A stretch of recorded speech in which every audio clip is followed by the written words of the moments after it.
नमस्कार साथियों, स्वागत है आप सभी का आज की वीडियो में। साथियों, आज की वीडियो में हम बात करेंगे पीएफएस पोर्टल पर एजेंसी जो कैशबुक है वो कैसे देखनी है, और पीपीए अगर हमने बैंक में जमा कर दिया है तो उस पीपीए का क्या स्टेटस है, उसका पेमेंट हुआ है या नहीं हुआ है, और इस सत्र का 2022-23 का हमें जितना भुगतान हमने किया है उसका हमें भुगतान का प्रमाण पत्र कैसे तैयार करना है। तो पहली बात तो साथियों, जिन लोगों ने अभी तक पेमेंट नहीं किया है पीएमएस पोर्टल पर, वो लोग प्लीज़ पेमेंट कर दीजिए, क्योंकि ज़्यादा समय अब बचा नहीं है और आपको जितना भी लिमिट आपको प्राप्त हुई है वो सब 31 मार्च को शून्य हो जाएगी। तो इसलिए आप लोग जल्दी जल्दी पेमेंट कर दीजिए। तो चलिए, आज के लिए हम जो हमें देखना है कि एजेंसी कैशबुक हम कैसे देखें। पेमेंट हम कर चुके हैं, अब हमें अपनी कैशबुक ऑनलाइन देखनी है, तो उसके लिए क्या करना होगा। तो चलिए पहले लॉगिन कर लेते हैं। लॉगिन के लिए हम यूज़र नेम और अपना पासवर्ड डाल के लॉगिन कर लेंगे। ये हमने लॉगिन कर लिया है, और लॉगिन करने के बाद हमें एजेंसी कैशबुक कैसे देखनी है, तो उसके लिए हम जाएंगे रिपोर्ट्स पर। ये जो रिपोर्ट का ऑप्शन आपको दिखाई दे रहा है यहाँ पर हम क्लिक करेंगे। रिपोर्ट्स पर क्लिक करने के बाद इस तरह का इंटरफेस खुलेगा। मैं जूम करके दिखा देता हूँ आपको। और इसमें फिर आपको जाना है मॉनिटरिंग पर। ये जो लिखा हुआ है, इसमें ड्रॉप डाउन मेनू आएगा और यहाँ पर हम देख सकते हैं एजेंसी कैशबुक। ये आपको यहाँ दिखाई दे जाएगा, M04 एजेंसी कैशबुक। इस पर हम टच करेंगे। इस पर टच करने के बाद इस तरह का इंटरफेस खुलेगा। यहाँ पर आपको स्कीम नेम सेलेक्ट करना है। स्कीम हमारी यूपी 113 समग्र शिक्षा है। और आपको ट्रांजैक्शन टाइप सेलेक्ट करना है एक्सपेंडिचर, क्योंकि हम लोगों ने एक्सपेंडिचर बनाया है। जितना भी भुगतान किया है वो हमने उनके सबके एक्सपेंडिचर ही बनाए हैं। उसके बाद आपको कुछ नहीं करना है, आपको व्यू रिपोर्ट पर टच करना है। यहाँ पर जब हम व्यू रिपोर्ट पर टच करेंगे तो इस तरह का इंटरफेस खुलेगा, जहाँ पर आपको जितना भी एक्सपेंडिचर आपने बनाए थे, उनका आपने पीपीए सबमिट किया था बैंक में, उनका जो पेमेंट हुआ है वो सब आपको यहाँ पर दिखाई दे जाएगा। तो जैसा आप यहाँ पर देख सकते हैं, देखिए ये जितने भी पीपीए हैं ये सब यहाँ पर अप्रूव्ड हैं, स्टेटस इनका अप्रूव्ड आ रहा है। और मैं थोड़ा सा जूम करके आपको दिखा देता हूँ। यहाँ पर एजेंसी नेम जिसको हमने पेमेंट किया था, जैसे फर्स्ट पेमेंट मैंने गुरु फर्नीचर एंड किचन सेंटर को किया था, इसको मैंने कंपोजिट ग्रांट से 13,700 का भुगतान किया, ये यहाँ पर दिखाई दे रहा है। तो जितने भी भुगतान आपने किए हैं, जैसे 200 रुपये जो आए थे कम्युनिटी मोबिलाइजेशन में, ये एसएमसी बैठक के लिए, उनका भुगतान है। ये 5,000 रुपये कंपोजिट स्कूल ग्रांट का भुगतान, ये हमने मैसर्स हरि भगवान ट्रेडर्स के लिए किया था। जितने भी भुगतान आपने किए हैं वो सब यहाँ पर आपको शो हो जाएंगे। ये देखिए, ये 1,600 रुपये जो स्पेशल ट्रेनिंग के आए थे, ये उसका भुगतान है। 2700 रुपये चेक का भुगतान है। और उसके बाद ये 2,000 रुपये जो ब्लूटूथ स्पीकर के आए थे उसका भुगतान है। 500 रुपये पीटीएम। बाकी जो भी भुगतान आपने किया है वो सब यहाँ पर शो हो जाएंगे। इस तरह से आप अपनी कैश बुक को यहाँ पर देख सकते हैं ऑनलाइन। अब अच्छा, इसको अगर हम डाउनलोड करना चाहें तो क्या करेंगे। तो डाउनलोड करने के लिए यहाँ पर एक ऑप्शन आता है, ये देखिए, ये जो ऑप्शन बनकर आ रहा है यहाँ पर हमें टच करना है। यहाँ पर ऑप्शन आ जाएगा, आप चाहे वर्ड पैड में इसे कॉपी कर सकते हैं, एक्सेल में कर सकते हैं, या पीडीएफ में कर सकते हैं। तो आप चाहें तो यहाँ पर इसको पीडीएफ पर टच करके इसकी एक पीडीएफ आप डाउनलोड कर लेंगे। ठीक है साथियों, तो आपको एजेंसी कैशबुक कैसे देखते हैं ये समझ में आ गया होगा। अब अगला हम देख लेते हैं कि पीपीए जो हमने बैंक में जमा किए हैं। कुछ साथियों ने पीपीए बैंक में जमा कर दिए, लेकिन अब उनको स्टेटस जानना है कि पीपीए का पेमेंट हुआ है या नहीं हुआ, उसका क्या स्टेटस है, पैसा डेबिट हुआ अकाउंट से या नहीं हुआ। तो वो देखने के लिए तो चलिए आइए देख लेते हैं। तो इसके लिए भी हमें फिर से रिपोर्ट सेक्शन में ही जाना होगा। यहाँ पर जो रिपोर्ट का ऑप्शन है यहीं पर हमें फिर से जाना है। रिपोर्ट्स को जब हम ओपन करेंगे तो उसके बाद अब हमें पहले हम कैशबुक देखने के लिए हमने मॉनिटरिंग पर टच किया था, और अब हमें ई पेमेंट पर टच करना है। मॉनिटरिंग पर पहले टच किया था कैशबुक देखने के लिए, लेकिन अगर हमें पीपीए का स्टेटस जानना है तो हम ई पेमेंट पर टच करेंगे। और ई पेमेंट में जो फर्स्ट ऑप्शन आ रहा है EP04, इसको सेलेक्ट करेंगे। ये फर्स्ट ऑप्शन को। और इस तरह का इंटरफेस खुलेगा। इसमें आपको क्या करना है, एडवाइस नंबर से सर्च करना है। जो आपका पीपीए है, पीपीए पे जो आपका एडवाइस नंबर पड़ा होता है उससे हम सर्च करेंगे। तो एडवाइस नंबर पर सेलेक्ट कर लेंगे और उसके बाद हमें क्या करना है, यहाँ पर आपको पीपीए का नंबर डालना है, एडवाइस नंबर। चलिए इसको डाल लेते हैं। एडवाइस नंबर डालेंगे जो कि आपकी पीपीए पर टॉप राइट कॉर्नर में पड़ा होता है।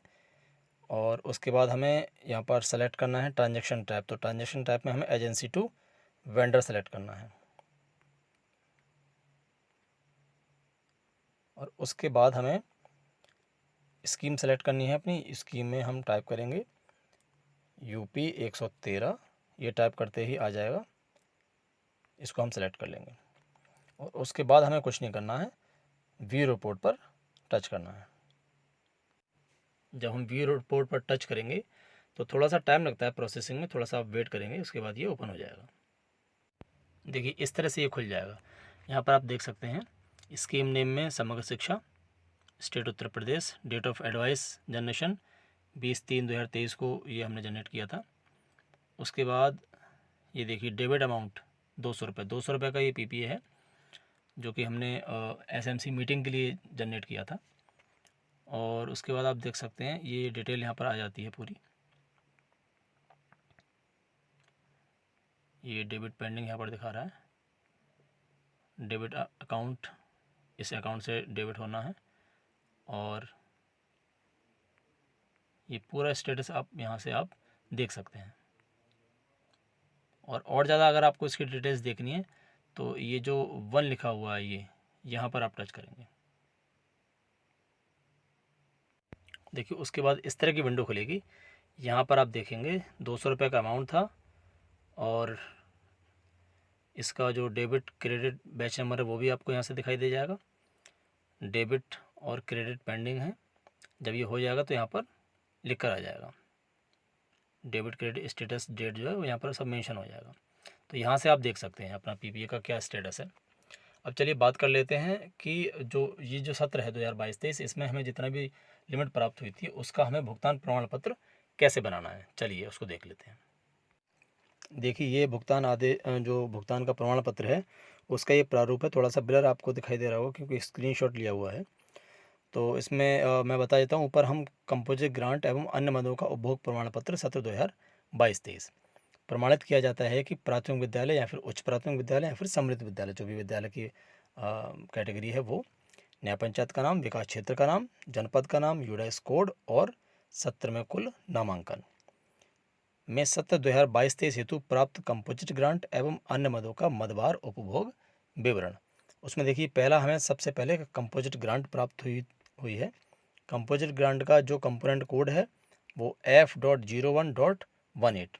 इसमें हमें कंपोजिट ग्रांट 10,000, 25,000, 50,000 या 75,000 जो भी छात्र संख्या है उसके अनुसार प्राप्त हुई थी। कितनी धनराशि प्राप्त हुई है वो आप यहाँ पर लिख देंगे। उसके बाद व्यय धनराशि कितनी हुई है वो यहाँ लिख देंगे।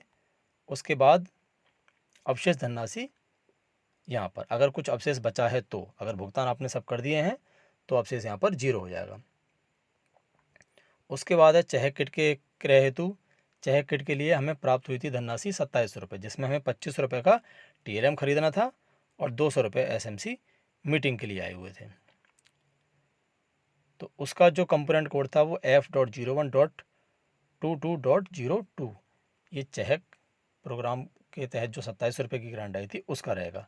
सेम जो 200 रुपये का हम भुगतान करेंगे उसका भी यही कंपोनेंट कोड रहेगा और 25 रुपये का जो हम TLM खरीदेंगे उसका भी सेम कंपोनेंट कोड रहेगा। फिर उसके बाद अभिभावक शिक्षक बैठक का जो PTM के लिए जो 500 रुपये आए थे उसका कंपोनेंट कोड F.01.09.01 ये PTM का कंपोनेंट कोड है। इसमें जो धनराशि प्राप्त हुई है वो 500 प्राप्त हुई है, वे आपने 500 किया और अवशेष 0 अगर आपका पेमेंट हो गया है। उसके बाद हमें सामुदायिक सहभागिता के अंतर्गत हमें जो धनराशि प्राप्त हुई थी वो प्राप्त हुई थी 200 रुपये की SMC मीटिंग की धनराशि प्राप्त हुई थी और टीचिंग लर्निंग मटेरियल के लिए हमें 1500 रुपये की धनराशि प्राप्त हुई थी और 100 रुपये रजिस्टर खरीदने के लिए धनराशि प्राप्त हुई थी। तो ये जो 1600 रुपये प्राप्त हुए थे इसमें 100 रुपये का रजिस्टर ये वाला, इसको आप देखिए, ये जो है ये 1600 रुपये एक ही कंपोनेंट कोड में है, F.01.08.01। इसमें 1500 रुपये का TLM है और 100 रुपये का रजिस्टर है। और ये जो 200 रुपये प्राप्त हुए हैं ये SMC मीटिंग के हैं, F.01.09.01, ये कम्युनिटी मोबिलाइजेशन के अंतर्गत ही है। और उसके बाद हमें ब्लूटूथ स्पीकर के 2000 रुपये प्राप्त हुए हैं, इसका भी हम भुगतान दिखा देंगे। प्राप्त धनराशि 2000 और व्यय धनराशि 2000 और अवशेष 0 अगर आपने पेमेंट कर दिया है। उसके बाद कुछ लोगों को अन्य मदों में भी मद प्राप्त हुई है, जैसे कि किसी के यहाँ ACR बना है, किसी के यहाँ टॉयलेट बना है, दिव्यांग शौचालय बना है, किसी के यहाँ मरम्मत हुई है। तो वो जो कंपोनेंट कोड है वो स्कूल स्ट्रेंथनिंग का है, उसके अकॉर्डिंग कंपोनेंट कोड लोग भरेंगे और जितनी धनराशि प्राप्त हुई है वो यहाँ पर दिखा देंगे और उसका व्यय दिखा देंगे। तो ये एक फॉर्मेट है जिसके अनुसार आप अपना 2022-23 में जो आपको कंपोजिट ग्रांट या फिर अन्य ग्रांट प्राप्त हुई हैं उसका उपभोग प्रमाण पत्र आप तैयार कर सकते हैं। तो साथियों, कैसी लगी वीडियो कमेंट करके ज़रूर बताइए, और वीडियो अच्छी लगी हो तो चैनल को सब्सक्राइब कीजिए और वीडियो को लाइक कीजिए। Thank you so much.